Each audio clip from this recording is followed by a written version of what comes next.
Raqamlashtirish jarayoni bugun biz bilgan barcha sohalarda yo'lga qo'yilgan. Jumladan, gaz ta'minotida ham bu borada tizimli ishlar boshlab yuborildi.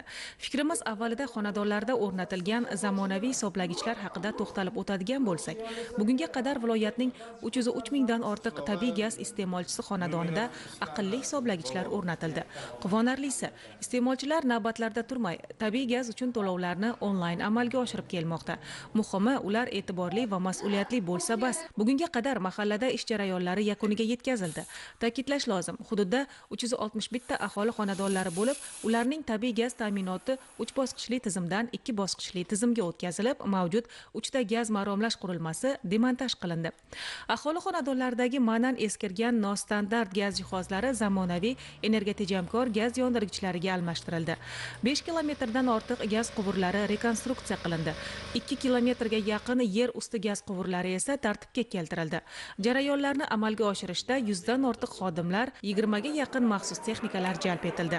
Avtomatlashtirilgan mahalla iste'mol nazorat hisob balansi tizimini ishga tushirishdan asosiy maqsad sohada raqamlashtirish texnologiyasini yanada kengroq joriy qilish. Buning natijasida yillik gaz yo'qotishlari oldi olinadi. Tabiiy gaz bir necha barobarga iqtisod qilinadi.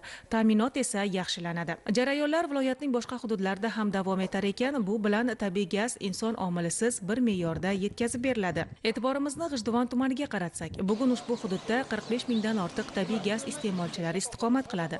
Ular ham ta'minotdagi qulayliklardan foydalanmoqda. Xususan, tumanning Qoraxoni mahallasi fuqarolari tizimdagi yangilanishlar, o'zgarishlardan minnatdor. Qay biri bilan suhbatlashmang, bugungi kunda ayniqsa gaz ta'minotidagi yangilik, qulaylik haqida gapirib o'tishadi. Avtomatlashtirilgan mahalla iste'mol nazorat balansining ushbu mahallaga joriy etilganligi shubhasiz turli yo'qotishlarning oldini olish, tejamkorlikka rioya etgan holda tabiiy gazdan to'g'ri va oqilona foydalanishda ahamiyatlidir. Tizim doirasida bir qator samarali ishlar ham tashkil etildi.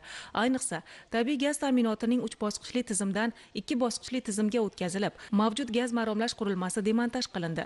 Gaz quvurlari estetik jihatdan tartibga keltirildi, rekonstruksiya qilindi. 200 ga yaqin ma'nan eskirgan gaz yondirgichlari esa yangisiga almashtirildi. G'ijduvon tumanida avtomatlashtirilgan mahalla nazorat tizim balansi G'ijduvon tumani Qaraxon MFE, Abbosxo'ja va Qo'rg'on qishloqlarida tashkillashtirildi. 102 diametrli gaz quvuri demontaj qilinib, qaytadan kelib rekonstruksiya qilindi.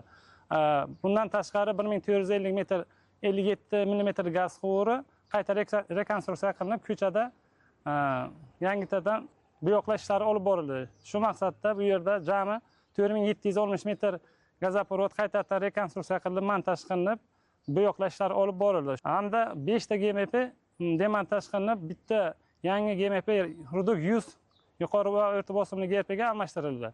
Bu tizimni tashkil qilishdan asosiy maqsad yo'qotishlarning oldini olish hamda xonadonlarda bir me'yorda gazni uzluksiz yetkazib berish.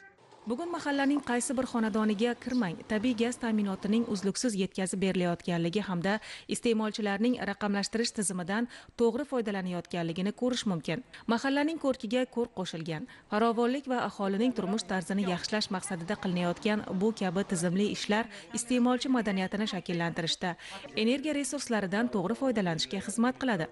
Qulayliklar, imkoniyatlar barcha xonadon egalarining yashash sharoitiga ijobiy ta'sir ko'rsatmoqda. Tabiiy gaz uchun to'lovlar onlayn amalga oshirilyapti. Energiya tejovchi uskunalardan foydalanish, resurslarni tejash maqsadida esa tushuntirishlar, targ'ibot tadbirlari davom etmoqda. Mahalla gazchisi esa iste'molchilarning chin ma'nodagi ko'makdoshiga aylangan. Muammolar ularning tashabbusi bilan hal etilmoqda, joyida o'rganilib, bartaraf qilinyapti. Ayniqsa, so'nggi imkoniyatlar qishloq ahliga qulayliklar sonini yana bittaga ko'paytirdi. 7 yil oldin gaz bosimi juda past edi. Bu borada ko'p biz xalqimiz bilan birga G'ijduvon tuman hudud gazga murojaat qildik.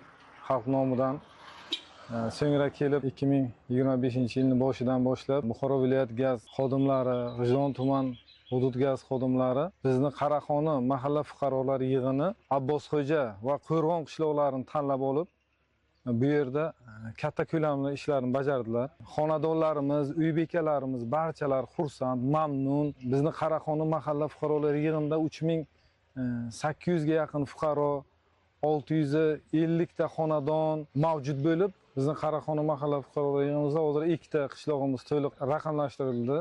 Raqamlashtirish tizimi bugun viloyatning Vobkent tumanida ham deyarli o'z yakuniga yetay deb qoldi. Ushbu tizimli ishni joriy etish maqsadida tumanning Arabxona mahallasi G'avuzdivon aholi punkti tanlangan bo'lib, hududda 110 ta aholi xonadoni mavjud. Bugunga qadar amaliy ishlar jadal sur'atlarda davom etdi. Aholining tabiiy gaz ta'minoti 3 bosqichli tizimdan 2 bosqichli tizimga o'tkazildi. Parking tajribasi asosida Vobkent tumanida ishlar jadallashib ketyapti. Bundan maqsad regulyatorlar o'rnatildi, yashiklar qo'yildi, xonadonlarga kirib, har bitta xodimlarimiz kirib, tejamkor garelkalarni almashtirish bo'yicha targ'ibot ishlari davom etyapti. Bundan asosiy maqsadimiz gazni ehtiyot qilish. Qo'sh qator gaz quvurlari eski jihatdan tartibga solindi. Mahallaning joriy balansini chiqarish maqsadida mahallani boshida elektron gaz hisoblagich o'rnatildi. Qayd etish lozim, ushbu hududda ham viloyatning boshqa mahallalaridagi kabi avtomatlashtirilgan tizimning joriy etilishi tabiiy gazning tejalishi hamda undan samarali foydalanish uchun xizmat qiladi. Quvonarlisi, hududda Parkent tajribasi asosida keng ko'lamli islohotlarga yo'l ochib berildi. 4 kilometrga yaqin gaz tarmoqlari estetik jihatdan tartibga keltirildi. 3 ta gaz maromlash qurilmasi demontaj qilindi. 100 dan ortiq aholi xonadonlarida energiya tejamkor gaz yondirgichlari o'rnatildi. Bu kabi samarali ishlar natijasi o'laroq 46.6 ming metr kub tabiiy gazning tejalishiga erishildi. Aholi uchun qulaylikning mavjudligi nafaqat tizim xodimlari, balki mahalla ahli uchun ham ijobiy samara beradi. Bugun energiya resurslarini tejash, ulardan o'rinli foydalanish dolzarb vazifalardan biri bo'lib kelmoqda.